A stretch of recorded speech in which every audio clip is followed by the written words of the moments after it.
What is out there?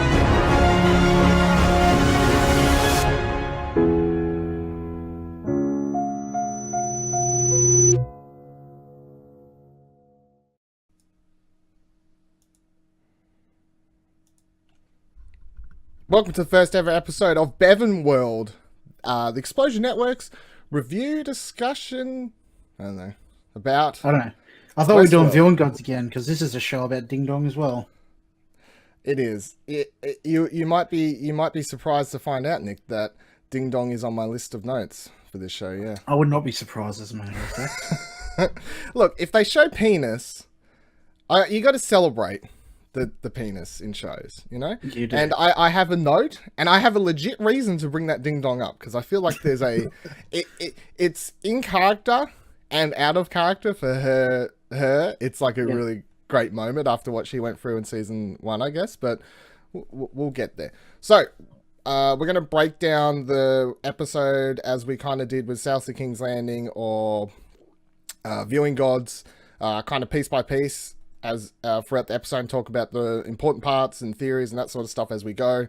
But first, just general impressions of the episode. What do you think of the season premiere for Westworld Season 2? I feel like I have no fucking idea where this is going, and I love it. Love it? Yep. Yeah. I love the not knowing 'Cause anything about it.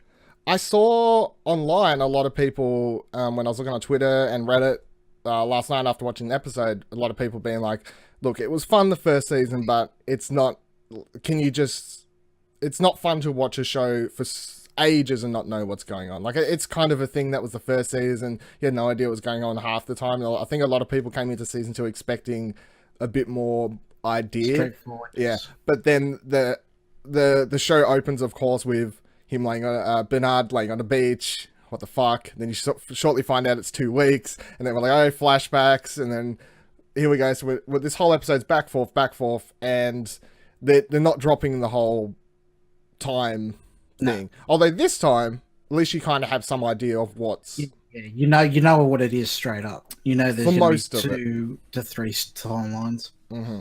Although, I would say the first thing that you see in this episode, the opening, which is Bernard talking to Dolores, that's interesting because that's kind of the only piece that you don't really know where it fits in. Yeah. They make definitely. it out like that could... they make it out like that's pre-Westworld season, you know, like ages ago.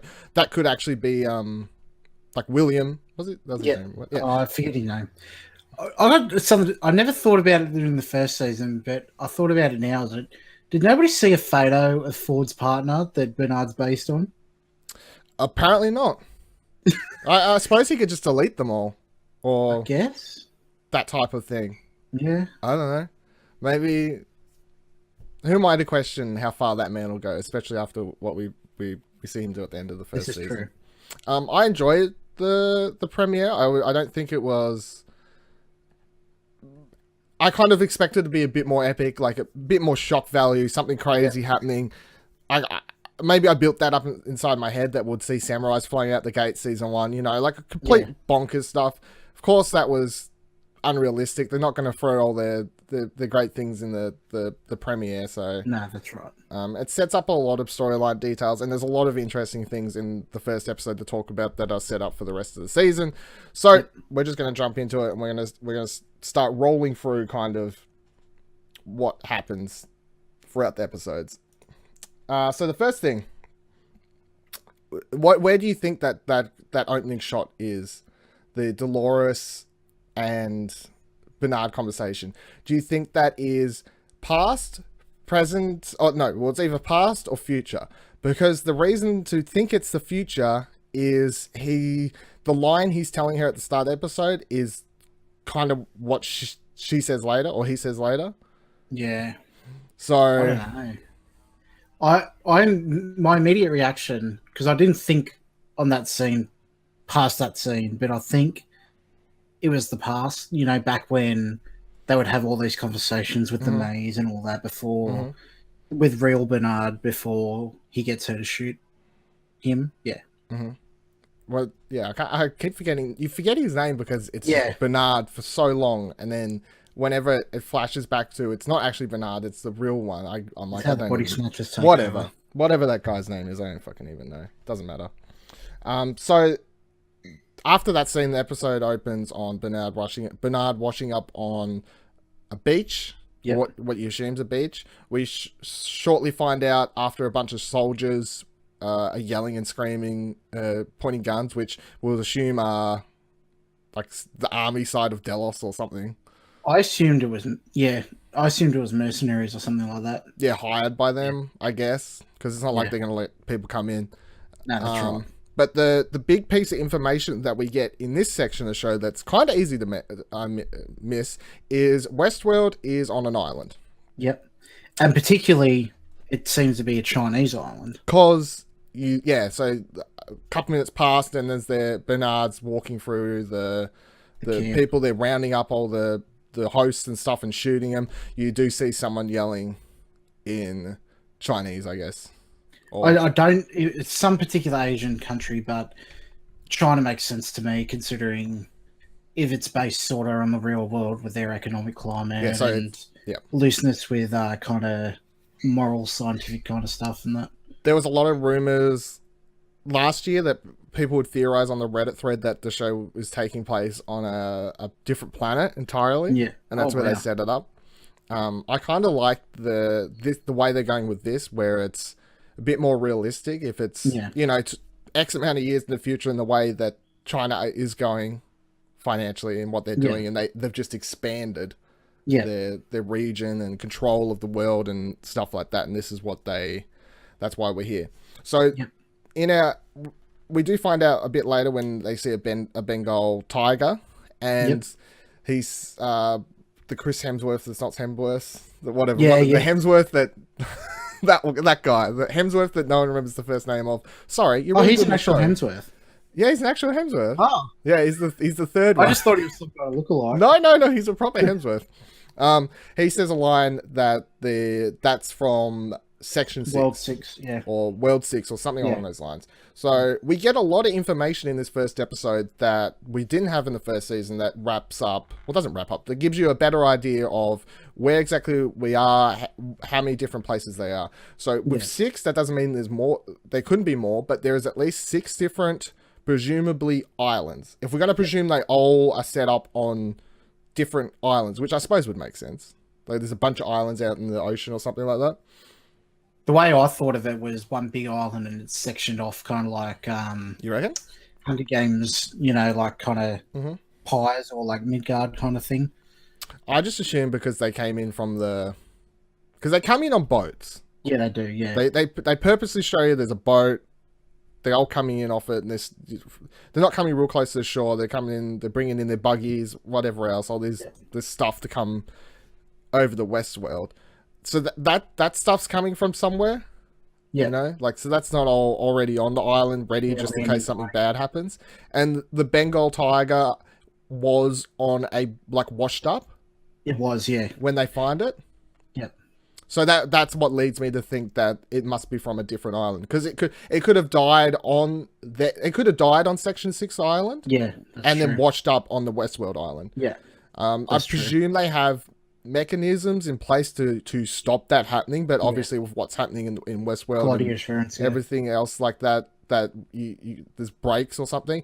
But I presume there's stuff to stop that from happening, and for some reason this tiger has now washed up. The tiger nets didn't work. Mm-hmm. The only thing interesting about all this is in the first season we do see the Samurai World stuff, which they go through, and that's connected in the same building as it is, yeah, kind of like all the big workshop. Yeah, which is interesting, because you'd think they would have that completely different, unless that's where in my mind it's all on one island, considering unless maybe there's 2 or 3 on the Westworld island, possibly, and then the tiger could still wash up from a different island, and there's like a couple different on a different island, which would still kind of play into that theory, I guess. But then you think about the train system that, of course, leaves the main headquarters there, and which we always kind of assumed if this was set somewhere on Earth or something like that, shoots you back to fucking New York City or something like that. But then that would probably be an underwater train system. It would, because I remember in the first season Ford in a conversation was saying that humanity had like reached its peak in like technological or Yeah, evolution and kind no of one can stuff. die. Basically, Yeah, it's like cancer solved. You know, any big diseases, like there's nothing. People can yeah, live forever, fix any mistakes. Kind yeah, of ridiculous, futuristic scenario, which sounds perfect. But then they're talking about what a world without faults or anything kind of leads and does to yeah, the humanity as a place, and it leads mm, them all to create these worlds where people yeah. can come and live out their darkest desires, Violent basically, and delights. violent delights. Yeah. So the show's always been filled with a lot of that Yeah, social, psychological kind of stuff, I guess. We also find out that so when Bernard's washing up, this is taking place 2 weeks after the party or the finale of season one. which So originally you don't really think because he's there with a wine glass. So yeah, the wine glass watches. Yeah, so I was thinking that first. I'm like, okay, so how do you? This must be the morning after, Yeah, or something like that. Yeah, and then even when you find out it's been 2 weeks, I'm like, this show's going unrealistic. No one's going to stay knocked out for 2 weeks. That's fucking stupid. But yeah, then, of course, we find out that there is a lot happening between the 2 weeks after the finale and before he washes up on the beach. It's not definitely. just finale to beach, so it's fine. They mentioned that there's people in the other parks. They've like sent in soldiers or whatever Yeah, you want to call this. The mercenary dude whose actor or name I haven't wrote down yet. Floki. Floki? Is that Yeah, it? it's Floki from Vikings. Okay. Real just like typical macho kind of Yeah, leader of a mercenary type character that we're getting from him, I feel like. But he mentions that they're sending people to the other parks and that communications is down between yeah, everywhere, which is interesting because you think that everything that's happening is only affecting Westworld, but apparently it's affecting the entirety of the world or whatever you want to call it, all of Delos's systems, I guess. Mm. So that's Liquid. So we then cut to Bernard trying to escape.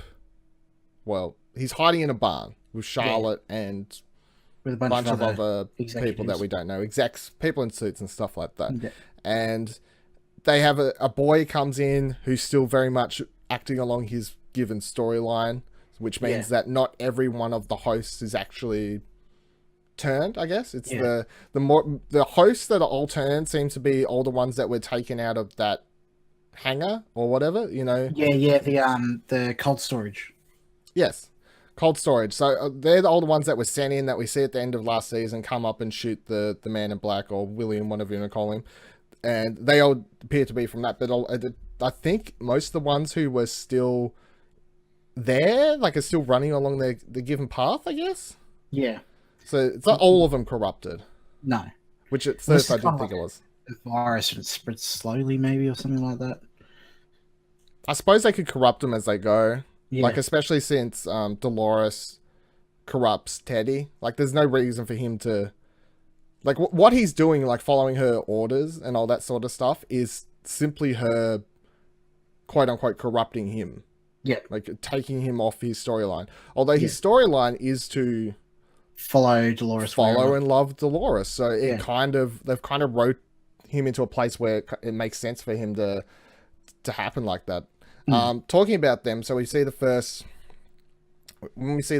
glimpse of Dolores, she's well, we see inside of the head. They take the Indian dude, they take out his head back on the beach 2 weeks later, and we see a video where Dolores shoots him down. So she's not only chasing down the real humans, she's also chasing down other hosts who aren't cooperating, or I guess, yeah. anyone who's getting in her way. I don't really Yeah. understand her path at this The point. motivation, yeah. When we get to see her and Teddy, who are chasing down, and she does this whole speech a bit later in the episode about, you know, you have no control over me, blah blah blah blah. She hangs up these people by nooses and stuff like that to gives them like a 10-minute speech before leaving them to fall to their doom. Basically, like, are you real? Why aren't we real? All that kind of stuff. Like, if you ever question your existence and stuff like that. She is going completely off the rails, and most of this episode with her is I find really weird because it's like she's conflicting with her Dolores side and her white side at all points in time until at some point she feels like she's embracing that white side more, I guess. So we're not really looking at Dolores anymore. No. It's more white. Yeah. White. He's taken over, Taken over. Sidebar, that, the guy that dug out the brain and read it? Yep. He's the guy that played Leo in A Way Out. Oh, he looked like him now that I'm thinking. Because when I was watching it, I didn't actually look him up because it didn't hit me that hard. But it was just one of those moments where you're looking at someone going, looks familiar. I know him. Where do I know him looks familiar. His face looks familiar. That's what it would be. Where he's doing this is not sanctuary enough to do this. Sanitary enough to do this here. I don't understand why it has to be sanitary, though. No, they're taking out computer parts, really. Yeah, exactly. So, but at the same time, I wouldn't want to clean my PC in the middle of the desert. Like, is it properly grounded? Is it grounded right? Am I going to get electric discharges off this shit? I think it's cool that we see the brains too, because I just assume that it worked like an organic brain, I suppose, but then that wouldn't make sense because if it gets damaged, then no, it's they kind of showed in the first season, I guess, that they don't explain it. They've basically made synthetic AI, I guess, is the way to go, with this chip in the center that records stuff and whatever else that does that they pull out.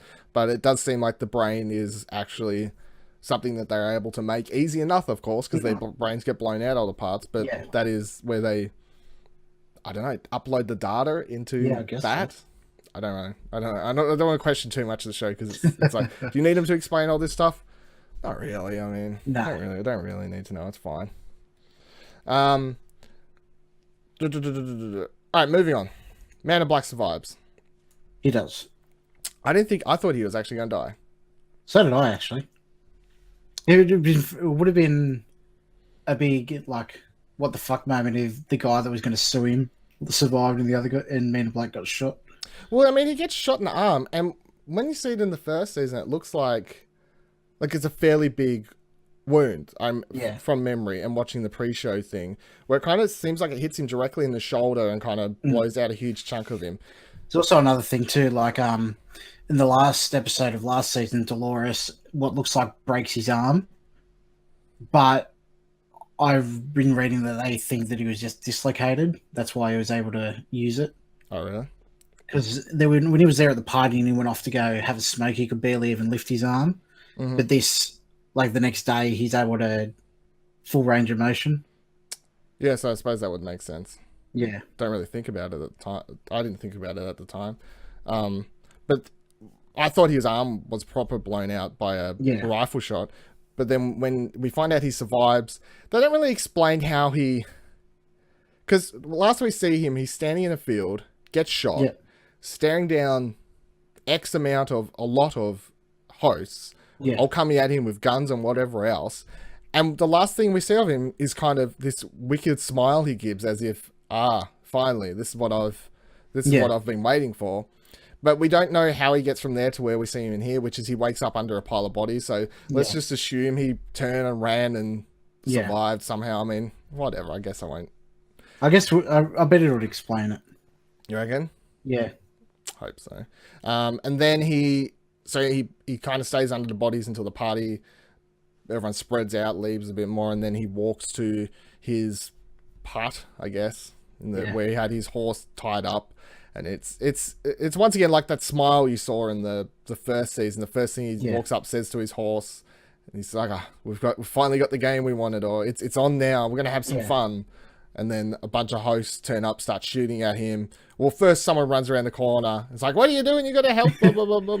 Because what we now know, of course, is that in the real world, he owns Westworld, basically. I mean, I'm sure there's other partners or whatever else, but from everything we gather, William has the majority of the shareholders, I think, or owns the biggest section of the park, and apparently is a nice guy outside of Westworld that we can gather. He's altruistic. He does a bunch of charity work and all that. but he comes into this. We're going to get to find out more about that whole thing. Did you see I didn't see a trailer for the next episode, like a quote unquote official trailer, like this is what's coming next episode. They put out a what's coming in the future of the season though. Did you see this? The end, was this at the end of the episode? Yeah, I didn't. I watched it on YouTube after. Okay, yeah. Well, the end of the episode, yeah, it showed young William again. Yep. Yeah. So you get to see young William. You see young William coming and talking to Dolores outside of the park, like inside the center place, which I find interesting. Yeah.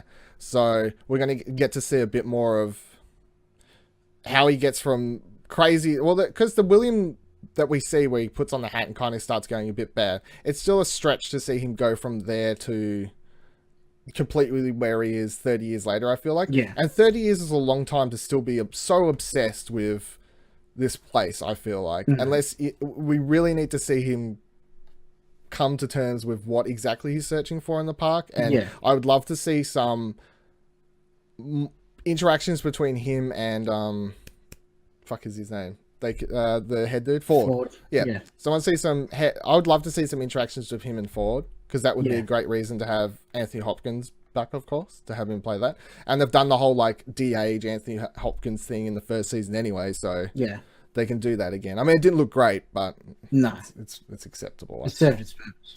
Yeah, I feel like it served its purpose fine. So I'm glad Man in Black survives. He doesn't really do much this episode. He a bit later on, he just shoots.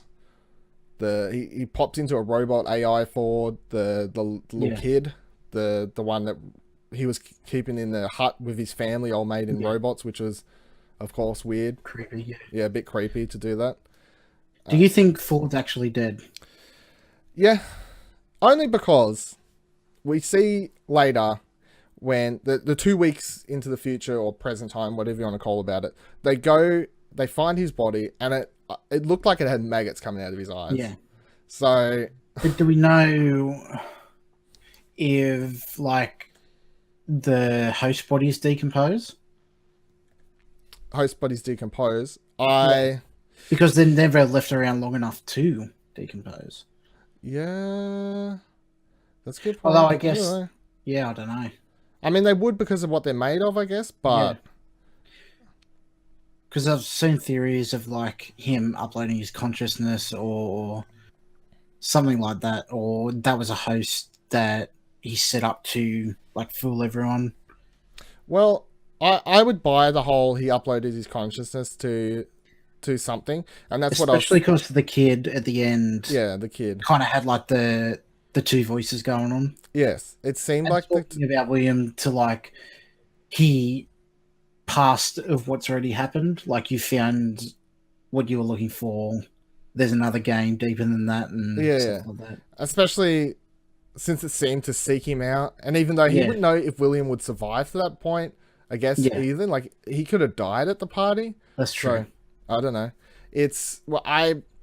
I'm not putting it past him being alive in some fashion, but it is going to be something ridiculous, like he uploaded his AI to something else or something along those lines. His physical body, I feel like, is gone though. Yeah, like he might be part of a computer system. I don't know. But then it makes me question him as a character. I feel like he wouldn't want to live life as a computer. Yeah, I guess so. Like it seems against his character, because he always saw them as much as he loved those creations and loved the hosts and the park and all that sort of stuff. He was still always very much, they're not people. Yeah, they don't have souls. They're not blah blah blah blah blah. So I can't see him wanting to live as a robot, because that's against his whole we don't have souls type of scenario. Moving on to Thandie Newton's character, who was the star of the show, I feel like. Maeve is still continuing to be the star of the show. She, of course, last season got onto the train, turned around when she was like, I gotta go find my kid. And when we see her walking through the facility in this episode, slaughtered everywhere. There's just, people are dying everywhere. Which, at first I was like, oh, how many people are coming through here? But I guess later on you realize the episode, it's basically that, I can't remember his name, the gunman dude that she hires doing most of it, I guess. Like, he's still just going through. Yeah. Fucking shit up. The one she finds on top of the pool area a bit later. I guess that's who's doing all of it. I don't know. Plus, there was the other one, the one with the tattoos. The girl, she died. Oh, did she? Yeah, I she can't died in the first. Yeah, she got killed in the first season. Disappointing because she was cool. I thought she was like the badass girl. She was more interesting than him. I felt as the leader. Yeah. But she finds Lee Sizemore, who's the head creative story, whatever they call his character in this, and he's getting attacked by the cannibals from season 1, which is kind of a wrap up to that storyline, I guess. If you ever wondered what happened to the cannibal dude, there he is. He was like from the first 3 episodes or whatever, that one of the original storylines that you think you're going to follow along. He's attacking Lee, and then Maeve comes in and says, you have no control. I can shut him down, tell him what to do, blah, blah, blah, blah, blah. She's trying to find a map of the whole park because she wants to be able to find her daughter. Although even when she gets a map, I'm like, how are you still going to narrow down where Exactly. your daughter is at that point? It's just... It didn't really make much sense to me, but I suppose later on it works out nicely for her. So Lee agrees to help her find the map because I guess he has no other choice because he's just going to die and he's a little slimy motherfucker anyway. So he'll do whatever's necessary to survive. But at any point, and we find out later, he will just turn on her, of course. Yeah. Because a bunch of Delos soldier people storm in. She tries to play it off as she's human, which she could get away with, of course, and she was getting away with really well, because even when he says, Lee's like, imagine some of them could be dressed in human clothing, and like, nudge, nudge, wink, wink. Even the dude doesn't like shoot straight away. He's like, gives her a look as in, no, she's human. Like, because it's so... Yeah. And you wouldn't want to shoot someone who's not human, I suppose. He really doesn't react quick enough. And then, of course, a bunch of other people storm in. I don't know where they came from. I guess they're in the next room. I guess. But, you know, like, she came in with a certain number of people. Yeah. And they didn't, like, recruit people in there at the end of the first season, so... Unless it's like the corruption taking over or something like that. Could be something like that. And then... her gun also I'm talking about, because to me it looks like a big fuck off nail gun. Yeah, it doesn't look like a... it's a P90. Oh really? Yeah, because it just looks like a fuck off nail gun. Yeah, it's a P90 with the red plastic instead of black normally. They're trying to make... I was like, oh yeah guys, what futuristic weapon are we going to do here? You got to wave around what looks to be a nail gun to me. Very good, very good. I don't know, maybe it was the color design or something, because You say P90, I'm like, oh yeah, I've seen that in Battlefield and stuff like that. Like, I can picture it. It didn't look like that at all. You don't normally get that view of like the clear magazine and all the horizontal bullets. I guess that's the thing. Found it interesting weapon. And they also could have had more futuristic weapons inside there, I guess. But they've chosen to kind of stick to conventional weapons, which they did in the first... end of season 1, I guess, but I was still waiting for them to be like, oh, there's laser beam weapons or something along those lines. So we flash back to Bernard and Charlotte and those group of people who decided that they would go try and find an escape hatch. Yep. Or one of the medical hatches, or whatever the various reasons they use for them. So those two plus the other 3 people head along. They see out in the distance a buggy, a buggy with a person in, or what they presume to be a person, in the full like hazmat suit leaning up against it. They all start running towards it. Bernard's a bit smarter and says, no, wait, something's not right about this. Pulls Charlotte down, and then the other 3 people run up to it and realize that hosts had set it up as a trap. Yeah, it's a trap, which is a cool moment because they've adapted so quickly to the prey that they're trying to hunt. And they're using these new things that they've got in front of them to interact with. The new people, the buggy, everything. Like they're not there tinkering with it like cavemen reacting. Yeah, like, exactly. Like what is this? Yeah, like that kind of shit, which I feel like is a route. But they still ride around on horses. Yeah, they're still just like no. Like they're our prey. And it's no different than any other prey, and we'll set these things up to look stupid, and they killed them all. Then Charlotte reveals that there is actually another escape hatch or underground bunker type thing that Bernard does not know about. And Bernard knew about all of them. He hang around with Ford all the time. He would know where all of them are, but he does not know where this one is, because the one they go to is a secret Delos laboratory. I don't know what you want to call it. We'll talk about that in a little bit, because it's probably my favorite part of the episode. But Maeve and Lee walk to the rooftop. They find, I think I wrote the guy's name. Hector is the guy's name. Hector. Okay. Hector. I was thinking Victor for some reason. Yeah. Hector, the big bad dude of the Westworld storyline, I guess. Like the actual Tall, dark, and handsome. Yeah, tall, dark, and handsome. There you go. He comes in, and Maeve recruits him. He's smart enough to go, you didn't come back just for me. She's like, no, but I do need your help. He's up there just drinking, because I suppose what else have he got to do? He has no big plan like her, I guess. Correct me if I'm wrong, but I believe he doesn't have free will, does he? Because they altered him to go on down a different storyline. She altered his storyline, didn't it? Yeah, but he doesn't have free will, kind of like Dolores and no, I don't think Maeve he has complete free will. Well, it's even debatable that Maeve has it, or any of them have it really, but yeah, he's going down a set path. Yes, and her path is, I guess, his path is to help Maeve, I guess. Yeah. Like at this stage, so that's why he would agree to help her find the daughter, no matter what. I'm surprised he didn't just shoot Lee the first second they saw each other, though, which was surprising. That's what I was waiting for. I'm like, oh, Lee's just going to randomly die here at one stage, which is great. I nearly thought she was going to shoot him, actually. That second she pointed the gun, I'm like, oh, cool. So they fucked with us. They're like, here, come along for a few. Bang, dead, kill someone straight away. But no, Westworld not going too far with the character depths straight away just yet. All right, so they agree to come help the daughter.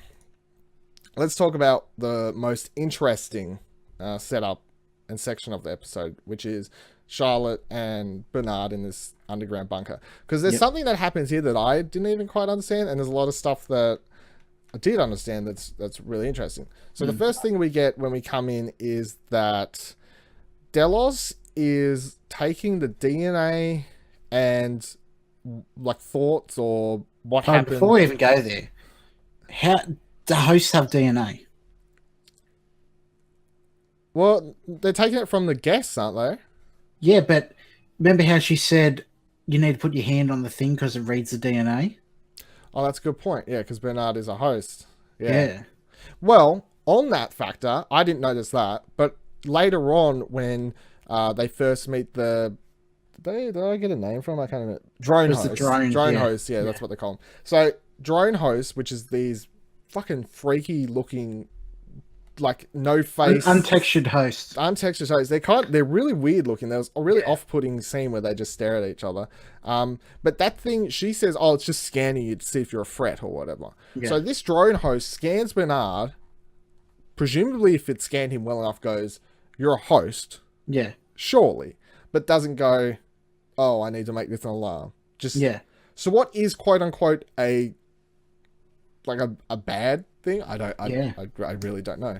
So yeah, with that, the other thing you point out, that's interesting. That of course his hand did scan as part DNA. You notice how he was shaking. He was hesitant to put his hand on it. But he. So then the question is, though, do all hosts have DNA, or does only ones like Bernard, which Ford was experimenting a lot with, I guess, have DNA? Good question. But we don't know. Probably won't know for ages, I guess. And I have a lot of theories about this. With them collecting DNA, are they killing the hosts on exit and infiltrating other corporations with like hosts to corporate sabotage and all that kind of stuff? Are they just future Facebook? Yeah. Well, that's the automatic. It timed in so well because, of course, it's not like they filmed this 2 weeks ago. They filmed this so far out, and the Facebook thing only recently happened. But that is the thing that anyone watching this episode is going to be thinking about, is the Facebook thing, because they are basically a cyber park, like a technology park, in which you're going in, and on the way out, they're stealing your data. They're just straight up stealing your data. Data, Yeah, and not just who you're texting and who you're calling. Yeah. You. Everything about you. You, literally everything about you. Every Yeah. thought you had while you was in the park, every desire, every weird little thing that turned you on, down to your straight up DNA they're stealing on the way out. And Yeah. yeah, my go-to was, okay, so if the president of the United States comes in, leaves, Yeah. they can either A, kill him, and then they have a host as the president, Yeah. or B, they just have a bunch of material to use on him, I guess, if they needed to. Or, I don't know. I don't think we're not going to find out anytime soon what they're doing No, with the material, definitely. but it is too big of a plot thing to not be one of the main... They've laid the egg. Yeah. It's definitely one of the eggs that are going to be one of the main parts of the season, I feel like. And it's definitely the most interesting new development that we have happened in this episode. Yeah. All the stuff about, like, Westworld's on an island, there's, like, at least 6 places.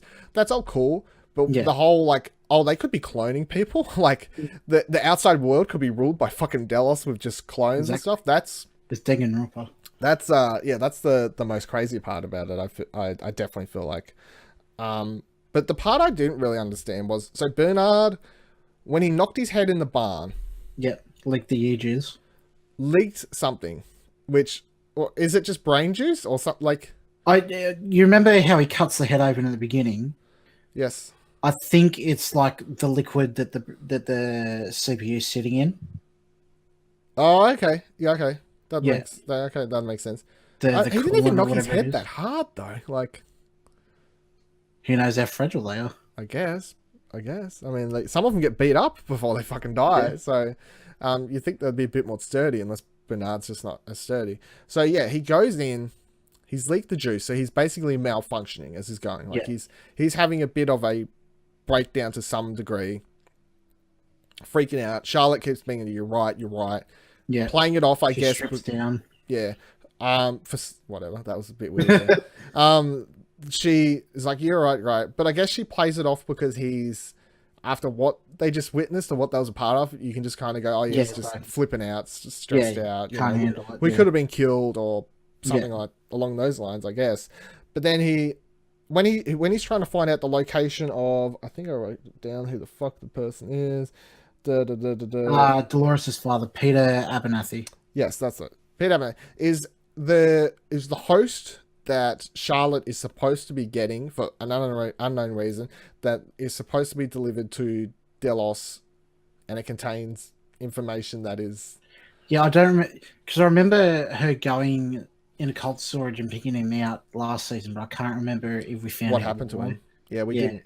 Like, I remember her going in, and then presumably she did something, but that's why when she's having the back and forth conversation with whoever's on the other end there, she says, oh, I did send it to you. And I'm like, surely she did, because we saw him find it. Well, it wasn't at the time when you find out who it is, but you're like, surely she did send it to him. That's a bit weird. So it's got interrupted along the line somewhere. And then we find out it's actually in the park still. Yeah. Which it's is... insurance, so I think I'm presuming that it has, I don't know, for some reason uploaded sensitive data that could, I don't know, bring down Delos or whatever. Yeah, well, there's still a lot of plot things in the first season. Like, who was doing a lot of the secret, who was doing the thing that had in the arm of one who was uploading data to someone random?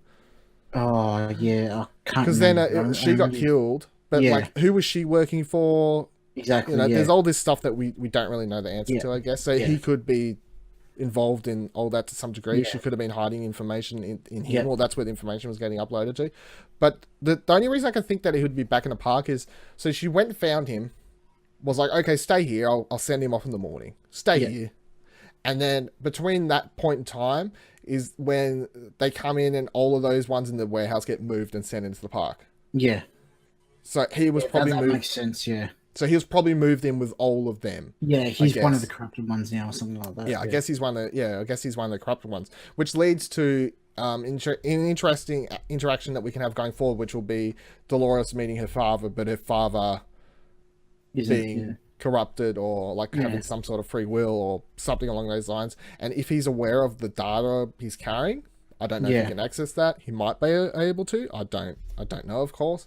But that Dad, what's this USB stick sticking out of your forehead? yeah, basically. Yeah, so that was a weird moment. So now now it sets up Charlotte and Bernard's storyline to go find that. Well, it would be because he nearly dies. He plugs himself into the little dye pad things. He before he does that, he gets a massive syringe and drains the other guy's... drains the one that's there, yeah, of its brain juice. Yeah. Whatever you want to call it. And then he looks at himself, which I was like, how easy is it for people to find out Bernard's a fucking host? Because like he just brings himself up on screen. He's got his picture, little avatar, like symbol, everything. It's fucking easy. But he brings it up and he looks at his brain and it says like critical malfunction imminent. Yeah. I think it said 72 hours or 72 minutes or I don't know. It's something 72. It was 72 something until critical failure. I was reading through what's going to happen, like loss of motor function, loss of vision, all that kind of stuff. Yeah. So he's basically just going to die soon. Yeah. Then he does take out the brain juice and sticks it into his head, which is fairly gross, but seems to fix him up, I guess. Fill that thing. Is it long term though? Was that like...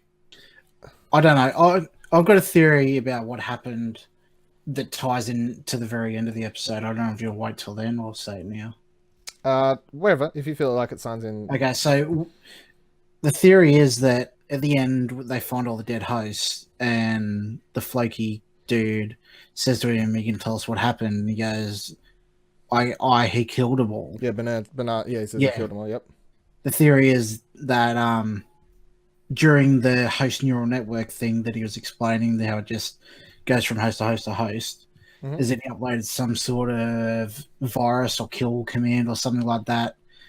After he uploaded it, he did the brain thing to reboot himself so he wasn't part of it or something like that. Oh, really? Yeah. Interesting. So that would... It seems like a very easy virus to upload, though, to just go between everyone. I don't know. I would... It seems like too easy. Seems like it. Seems too easy. I'd like to see it be something a bit more elaborate than that, especially since... So, they're all drowning in water. Not far, it seems... Not too far from where the party is, which apparently isn't too far from where he washes up. Like, from what you can gather, they haven't traveled for days to get to these locations. I know they're in buggies. They could be a couple hours drive here or there, but the point is that they're driving around within a short distance. And Westworld's a fairly big place. It's got trains, all sorts of things. It could take you days to cross certain sections of it. So you can figure that all of this takes place in a certain section. There is also the idea that he could have been in that river to die himself. That's then true. like gets washed up around the other side somehow and lives through it. How? I don't know. But it is interesting that they all, of course, are from what I can gather, in a very close area to some degree, and they are all in water dead, and he's there. To get to where they get there, so to cover the bases, they're in the present day, I suppose is what we got to refer to it as. Present day, the mercenaries, Bernard, Hemsworth, they all make it through to the party, find dead bodies, cool, what's going on here. They begin to track on a map somehow. I don't really know. They're like, oh, they're all congregating over at one area. Okay, we're gonna go there. Which at first I'm like, there's not enough of you. Like they'll kill you all. I was waiting for them to come around the corner and just get like blasted with bullets or something. But okay, whatever. And then they make it to the section. They see the Bengal tiger, and then they're like, oh, over the cliff face here, I found them all. And they look over the face, and then in this little section of water, it's like they've all walked in and committed suicide. Kinda, is what I could gather, is what it seems like. It's a host Charlie Manson situation. Yes, that's exactly what it looks like. The only one that they show who's anybody of significance is Teddy. Yeah. Is the one they do a close-up shot of floating in the water. This is after, of course, the scene before this where Dolores says to him that she knows the story and they're supposed to end up together. And then 10 minutes later, he's dead. So, but the thing to take away from all this for me was, A, is he dead forever? because in the first season, if a host died and you knew that there was a host, you knew they'd be back. They're going to get repaired. They're going to get put back in the park. We are in a different scenario now. The park is not up and running, and they're in a section of time in which the hosts are the enemies. They're out to kill them. So for them to repair them would be silly. Like it wouldn't make any sense. So as of now, it's over fresh or something like that. Yeah, I guess so. Yeah. But even then, it's like the park's not up and running now, so why are they going to be repairing them? They're still very much on the hunt to figure out what's happened. Yeah, that's true. Blah, blah, blah, blah, blah. So at the moment, we live in a world where if a host gets shot or killed in some sort of way, you kind of have to go, they're dead, I guess? The thing is, are they dead though? I don't know. It's weird, isn't it? Yeah. Because the drone hosts, which I assume are just regular hosts untextured, they aren't breathing. Yeah, but I mean, if you destroy the brain or like that's the thing. Like you can destroy the brain and the chip and they won't function right. Like Bernard was going to die. Yeah. For a better term of it, his brain was going to corrupt, his system was going to go down, and he would have been as far as a computer can be dead. Like my computer can die. Yeah. So can they survive? I don't know. Yeah. So then they all look like they committed suicide. Teddy's there, and then Bernard says he killed them all. Lots of whole heap of sections that lead to lots of questions. Now my part of the week. My favorite part of the week is the penis moment because I always a fan of getting more dick on shows because there deserves to be more dick and we learn a very important character thing about him, that he's not Jewish. Yeah. I actually really appreciate this scene for 2 levels because it is a moment where Maeve in character, who had to walk around naked for like 80% or 70% of the entire time she was seen on screen in the first season, was also Thandie Newton. She had to spend so much time walking around naked on screen, just in that role. And this is a time where I feel like it was just a really cool moment where her in character as Maeve, but then her also as Thandie Newton, the actress who had to spend so much time naked, got to stare at this dude and say, nope, your turn. Get naked. Yeah. Do it. You're one of the big stars of this show too. Yeah. Get your shit out. And I felt like it was a cool moment for the character and out of character to have definitely. There. So I appreciated that. Because as soon as he gets it all down, she's like, yeah, okay, you're done. She just turns around. It's not like she doesn't make a big moment. It's just they don't make a big deal about it. Even the other guy just doesn't really take any notice. Doesn't care. Yeah, doesn't care. It's just, I feel like it's a moment for her character and as an actress herself, because it was really great. Did you have a favorite moment of this episode? None of them particularly stand out for me. No. She's just like, I hated the whole episode. No, I didn't hate the whole. Like, I enjoyed it all as a whole, but none of it stood head and shoulders above the rest. Maybe the point where they're pleading for their lives about being hung, and she turns around and goes, "Looks like nothing to me." Oh, that's right. Yeah. That was a smart. Doesn't look like anything to me. That was a good moment. I was trying to think this morning before we did this, because of course with South of King's Landing, when we did that end of every episode, it was a very easy question. Who do you think is going to end up on the throne? What do you think a good point of discussion week by week would be for this show? Because there's several you could go for. We could just go for, and it has to be something that you think you'd get more information for weekly, because at the moment it's like, oh, do we think they're all cloning them in the real world, blah blah blah blah, etc etc etc. Is Bernard this? Did he kill them all for this reason? There's so many plot threads, I guess. So has Maeve got free will? I don't know. It's hard because it's all about the overarching thing and how it all fits in together. Yeah. I'm going to say, I don't know if this will work out, and we'll find out next week, because it kind of depends on where the show goes. I'm going to pick one scene, hopefully per week, that's as ambiguous with its timeline as the opening of this episode was. And the question's going to be, is that when is that? Yeah. Because everything I can gather from this season so far, they're going to do a lot of this playing with time, where it is, even though you feel like you have a better idea of when everything's taking place after the first season, where you think they've wrapped that all up, they're still going to continue fucking with us. So we'll see if this works out. Hopefully not. But for now, the opening shot, once again, where do you think that takes place in the timeline? I'm still going with my original prediction before all of it. For it all, so when he's with I'm going to say after.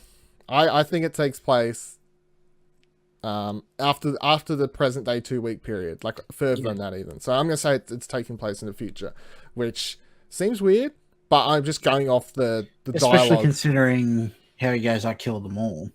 Yeah, but all as in all of the hosts, or all as in all that you can see. Yeah. Yeah, you know, you got to be... That's true, because... Yeah, okay, that makes sense, because at the end, at the beginning where they're going into the base camp, there's still the hosts that are standing there being executed. Yeah, so it's... I took it as all as in all that you can see. All that are here. I killed all of the hosts that you can see here, not all of the hosts... In general, yeah. In general, yeah. So I'm taking it as that. Yeah, so I'm going to say that scene was set during the future. Okay.